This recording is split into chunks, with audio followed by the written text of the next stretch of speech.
Welcome back, everyone, to another episode of English Exchange Podcast. I'm Sameem. And I'm Rupa.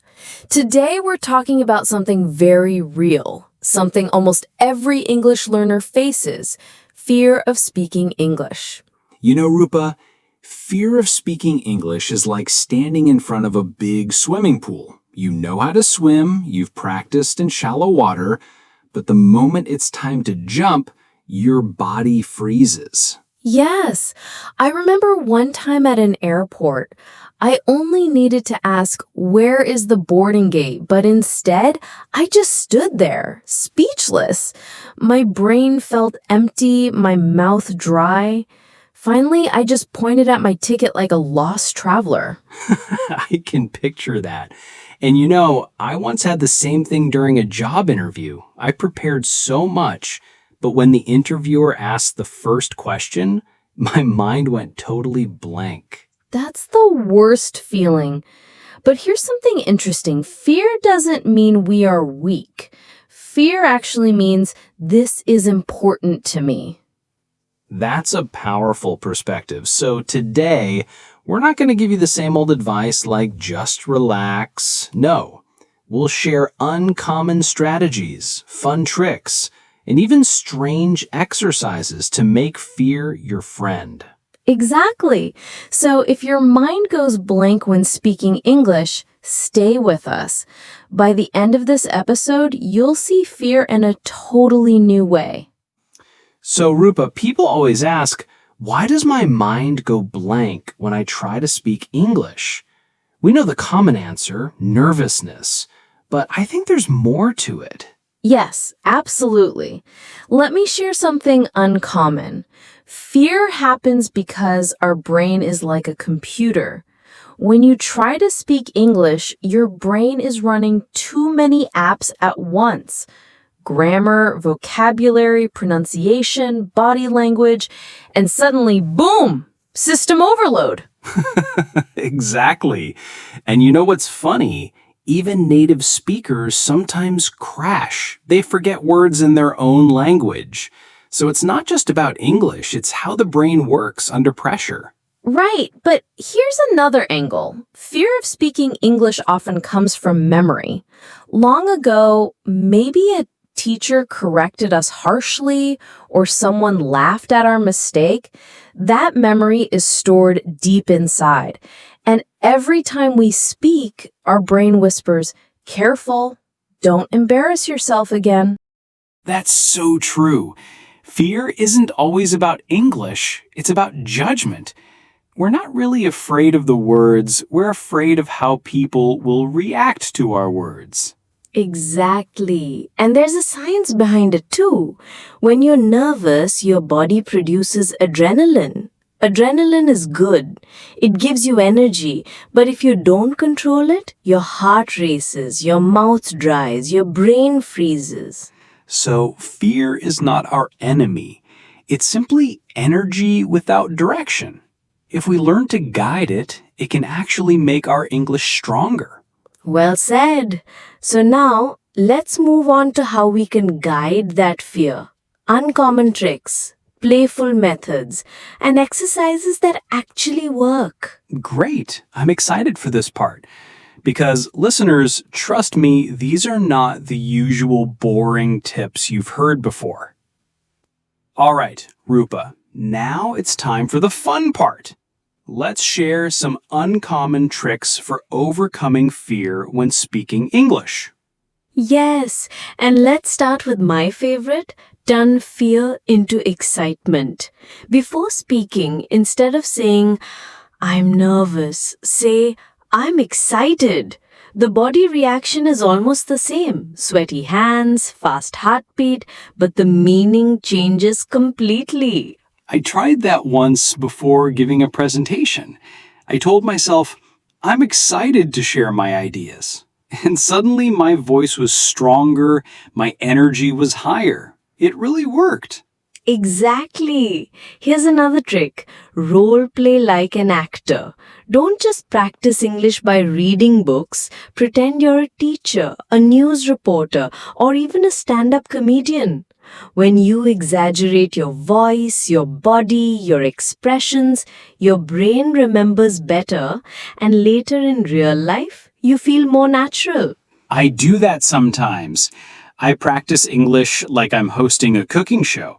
Welcome, everyone. Today we're making fried rice. Step 1, don't burn the pan like I did yesterday. That's brilliant. And you know what? When you laugh while speaking, fear loses its power. True. Okay, here's my favorite uncommon trick. Pressure simulation. Ah, yes, the serious one. Explain it. It's like training your brain under stress. Set a timer for 30 seconds. Pick a random topic like my dream holiday. Now speak nonstop until the timer ends. At first, it feels impossible, but after practicing, your brain learns to stay calm under pressure. That's genius. Like lifting heavy weights, so real life feels lighter. Exactly. And one more, memory hooks. If you always forget a word, connect it with a crazy image. For example, for umbrella, imagine a giant umbrella flying like a rocket into space. The crazier the image, the harder it sticks in your memory. I'll never forget umbrella again after that. See? Learning doesn't have to be boring. Make it creative, make it fun, and fear will slowly fade. Beautifully said.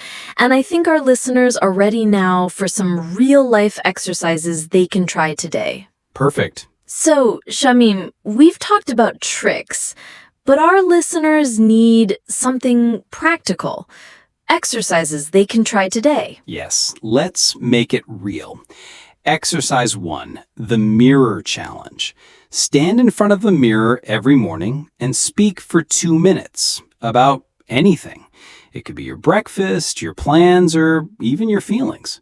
When you see yourself speaking, your brain accepts, yes, I can speak English. I love that one. Here's another, the 1-minute story game. Pick 3 random words like cat, train, pizza, then create a 1-minute story using them. For example, the cat jumped on the train and someone gave it a pizza slice. Silly, but powerful for fluency. That's fun. Okay, exercise 3, shadow listening. Play a short video of a native speaker. Pause after every line and repeat exactly with the same tone, rhythm, and emotion. It's like being their shadow. You're not just learning words, you're learning the music of the language. Yes, rhythm is so important. And here's exercise 4, pressure timer. We mentioned it before, but let's make it clear. Take a timer for 30 seconds or 1 minute. Choose a topic, my last holiday, my favorite food, or a funny memory. Speak without stopping until the timer ends. Even if you say, keep going. Over time, your brain learns to think faster. That's gold. Now, one more exercise, humor recovery. When you forget a word, don't panic. Make a joke instead. For example, if you forget the word desert and say dessert, laugh and say, oops, I guess I was craving cake instead of sand. Humor relaxes you and your audience. Perfect. And finally, exercise 6, visualization practice. Before speaking English in real life, close your eyes and imagine yourself speaking confidently. Picture the smiles, the nods, the good energy. Your brain rehearses success, so when the real moment comes, it feels familiar.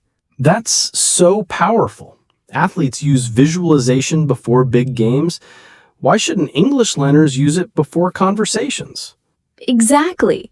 So listeners, pick one of these exercises and try it today.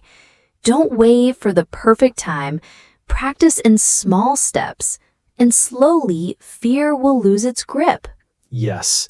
And remember, every mistake you make is proof that you're trying. That's what makes you stronger. Beautifully said.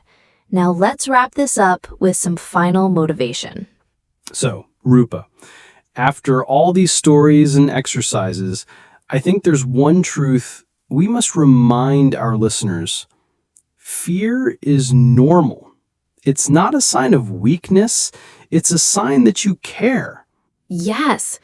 If you feel nervous when speaking English, it only means you want to do well. And that's good energy. You just need to guide it. Exactly. Don't wait for fear to disappear. Instead, step forward with fear. Think of it as your partner in the journey. You know, Shamim, I always tell myself, mistakes are not walls, they are doors. Every mistake you make opens a door to a new lesson. That's beautiful.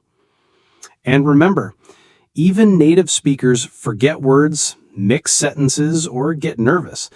The difference is they keep speaking. So should you. Yes. So to all our listeners, take one step today. Maybe it's the mirror challenge, maybe a 1-minute story, maybe just saying hello to a stranger in English. Each step makes you braver. And one day, you'll look back and realize you're speaking English confidently, without even thinking about fear. That's the goal. Not perfection, but progress. Exactly. And with that, we're wrapping up today's episode of English Exchange Podcast. Thank you for joining us. We hope these uncommon tips and exercises help you the next time your mind goes blank. And we'd love to hear from you. Share your stories, your struggles, or your little victories with us. You never know. Your story might inspire another learner. Until next time, keep practicing, keep smiling, and keep speaking English with courage. Take care, everyone, and remember, you are stronger than your fear. Bye for now. Bye.